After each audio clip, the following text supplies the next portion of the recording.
지난 영상에서 와인 등급의 역사에 대해 알아봤습니다. 18세기 이후 샤토 라피드 로칠드를 비롯한 5대 샤토가 자리를 잡고 이후 프랑스와 유럽을 중심으로 한 와인 경작지는 이제 미국이나 호주, 칠레 등 전 세계로 퍼져나가며 와인은 전 세계인들로부터 사랑받는 술로 자리 잡게 됩니다. 그렇다면 와인의 종류엔 어떤 것들이 있을까? 와인은 색깔에 따라 크게 레드, 화이트, 로제 와인으로 나눌 수 있습니다. 이번 영상에서는 그중 레드 와인에 대해 알아보려 합니다. 와인의 색을 정하는 건 바로 포도 껍질 속에 들어있는 안토시아닌이란 색소 때문입니다. 와인을 만들 때 포도즙을 포도 껍질과 오래 둘수록 안토시아닌이 많이 추출돼 와인이 붉은 빛을 띠게 됩니다. 특히 레드 와인의 경우 포도 껍질과 함께 발효되기 때문에 안토시아닌과 타닌을 많이 함유하게 돼 색도 붉어지고 타닌 특유의 떫은 맛을 갖게 되는 것입니다. 떫은 맛을 내는 타닌은 천연 방부제 역할을 하는데, 그래서 타닌이 많이 들어있는 레드 와인은 화이트 와인보다 훨씬 더 오래 보존할 수 있다고 합니다. 그렇다면 같은 레드 와인이라도 빛깔과 맛이 다른 건 왜 그런 걸까? 그건 바로 사용된 포도 품종이 다르기 때문입니다.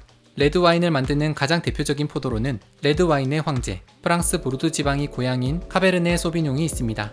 싸고 대중적인 무난한 와인부터 최고급 와인까지 만들 수 있는 품종으로 키우기가 쉽고 껍질이 두꺼워 질병이나 해충에도 강한 것이 특징입니다.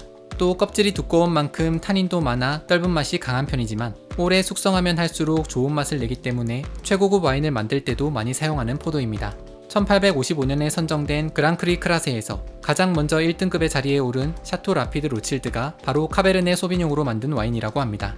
그런데 이 카베르네 소비뇽이 세계적으로 유명해진 데는 결정적인 사건이 하나 있었습니다. 1976년에 있었던 파리의 심판입니다. 당시 성공한 무역상이었던 한 영국인은 미국 독립 200주년을 맞아 재밌는 행사 하나를 기획하게 됩니다. 프랑스 와인과 미국 캘리포니아 와인을 두고 블라인드 시음회를 가진 것입니다. 주최자였던 영국은 물론 거의 모든 사람이 프랑스 와인의 압승을 예상했지만 결과는 정반대. 프랑스인들이 자랑하는 5대 샤토 중 하나인 샤토 무통 로칠드를 누르고 캘리포니아 와인, 스택스 립 와인, 셀라 SLV 카베르네 소비뇽이 1위를 차지한 것입니다. 프랑스 와인 전문가들과 시음회장은 엄청난 충격에 빠졌고 재대결을 요청하게 됩니다. 그렇게 30년이 지난 2006년 다시 한번 재대결을 하게 됐지만 이번에도 결과는 마찬가지, 또 미국 와인의 승리였습니다. 그리고 이 사건은 전 세계 와인 업계에 긍정적인 영향을 끼치게 되었습니다.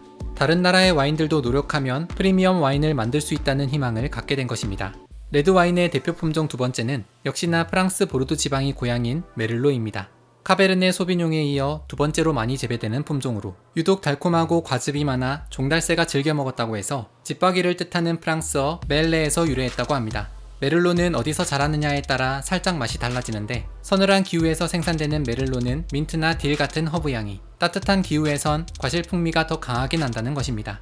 카베르네 소비뇽에 비해 과육이 크고 껍질이 얇은 메를로는 그래서 타닌도 적고 순하고 향긋해 초보자가 입문용으로 마시기에 좋은 와인이라고 합니다. 사실 와인을 만들 때는 많은 포도들 중 하나만을 사용하거나 아니면 여러 포도를 섞어서 블렌딩을 해서 만드는데, 메를로는 특히 카베르네 소비뇽과 궁합이 좋아 둘을 블렌딩하게 되면 최고급 와인을 만들 수 있다고 합니다. 다음 영상에선 레드 와인의 나머지 품종과 효능에 대해 알아보겠습니다.